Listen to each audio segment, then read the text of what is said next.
Milestone ট্র্যাজেডিতে নিহতের সংখ্যা ৩২, দগ্ধ ৮ শিশু এখনও জীবন মৃত্যুর সন্ধিক্ষণে। বুধবার ব্রিফিংয়ে এসব কথা জানালেন জাতীয় বার্ন ইনস্টিটিউট। পরিচালক জানান, আইসিইউতে থাকা রোগীদের পাশাপাশি ১৩ জন সিভিয়ার এবং ২৩ জন দগ্ধ রয়েছেন ইন্টারমিডিয়েট ক্যাটাগরিতে। তবে তাদের অবস্থা কিছুটা উন্নতির দিকে। চিকিৎসার ক্ষেত্রে দেশের বাইরে থেকে আসা বিশেষজ্ঞদের পরামর্শ নিচ্ছেন ডাক্তাররা। বেঁচে থাকার লড়াই করেই চলেছে আগুনে ঝলসে যাওয়া ফুলগুলো। জীবনের সাথেই যেন তাদের যুদ্ধ। এখানকার কান্না শুধুই আর্তনাদ নয়, তা যেন এক এক করে বলছে শত শত ভাঙা স্বপ্নের গল্প। শুধু আগুনে দগ্ধ শরীর নয়, সেখানে দগ্ধ হয়েছে মাতৃত্ব, পিতৃত্ব, ভাই বোনের অটুট বন্ধন।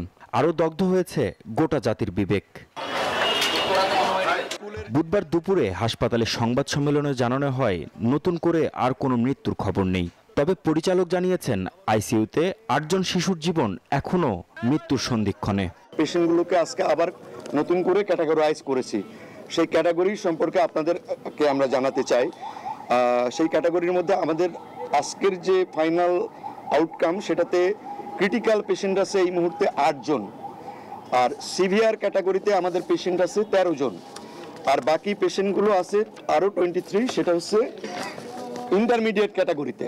অর্থাৎ মোট ৪৪ জন রোগী এই মুহূর্তে আমাদের ন্যাশনাল বার্ন ইনস্টিটিউটে আছে। এদিকে আহতদের চিকিৎসা সহায়তায় এসেছে সিঙ্গাপুরের বিশেষজ্ঞ প্রতিনিধি দল।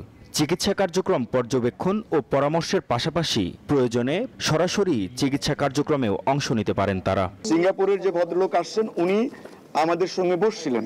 অ্যাকচুয়ালি উনি সরাসরি কোনো চিকিৎসা পদ্ধতি বা রোগীদের সঙ্গে উনি কোনো কথা বলেননি। আমরা যে রোগীগুলো নিয়ে যে আলোচনাটা আমরা করেছি, আমাদের সাথে উনিও কিছু মতামত দিয়েছেন। এই মতামতের ভিত্তিতে আমরা ক্যাটাগরি এবং ম্যানেজমেন্ট প্রোটোকলটা আবার ঠিক করেছি। স্বাস্থ্যসেবার লক্ষ্যে ১২ ঘন্টা পর পর বৈঠক করবেন সিনিয়র ডাক্তাররা। এই মুহূর্তে দগ্ধদের বিদেশে নেয়ার পরিকল্পনা নেই বলে জানালেন বার্ন ইনস্টিটিউটের পরিচালক। এইগুলো নিয়ে আবার সিনিয়ররা সবাই বসবো।